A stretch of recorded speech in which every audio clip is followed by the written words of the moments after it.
US born பர்சனுக்கு வந்து it's hard to understand like money scamming in India. அங்க வந்து ஸ்கேம்ல அப்படின்னா டாப் லெவலில் தான் நடக்கும். கவர்மெண்ட்ஸ் அது மாதிரி அந்த வந்து அது சரி பண்ணிக்குவாங்க. பப்ளிக் சிட்டிசன்ஸ்ல ஸ்கேமே இருக்காது. ஏன்னா அங்க ஸ்கேம் பண்றதுக்கு ஒண்ணுமே இல்லை. ஏன்னா எவ்ரி ஒன் ஹஸ் காட் மணி. அப்படின்னா எவ்ரி ஒன் ஹஸ் காட் மணி நான் எப்படி நான் சொல்ல வரேன்னா, யாருமே வந்து எதுக்குமே கஷ்டப்பட மாட்டாங்க.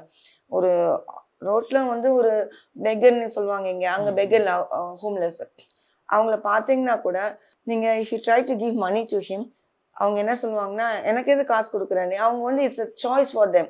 நான் எனக்கு ரோட்ல ரூம் ரன் பண்ணா எனக்கு ஷெல்டர் வேண்டாம். Because government is giving shelter, government is giving food, government is giving money. உங்களுக்கு எதுவுமே இல்லைனாலும் அப்புறம் அந்த பர்சன் ரோட்ல ஹோம்லெஸ் வந்து அவங்களுக்கு ஏதாவது ஆகி ரோட்ல இருக்காங்கன்னா hospital will take him and then எல்லாம் கியூர் பண்ணி திருப்பி ரோட்ல கொண்டு போய் விட்டுருவாங்க. காசு கேட்க மாட்டாங்க. எல்லாமே ஃப்ரீயா இருக்கப்போ why you want to scam? அங்கதான் ஸ்கேம் இருக்க. சின்ன சின்ன இந்த திருடுவாங்கல்ல, அது எல்லா இடத்துலயும் இருக்கும், right? Some people do it. அதனால பட் இங்க வந்து பிளான் பண்ணி ஸ்கேம் பண்றது இங்க அதிகம். Different way of varieties of scamming. இப்படி இல்லாம கூட பண்ணுவாங்களான்னு யோசிக்கிறோம் நம்ம. அது கூட பண்றாங்க இங்க. அது எஸ்பெஷலி மூவி இண்டஸ்ட்ரியில வந்து நிறைய இருக்கு.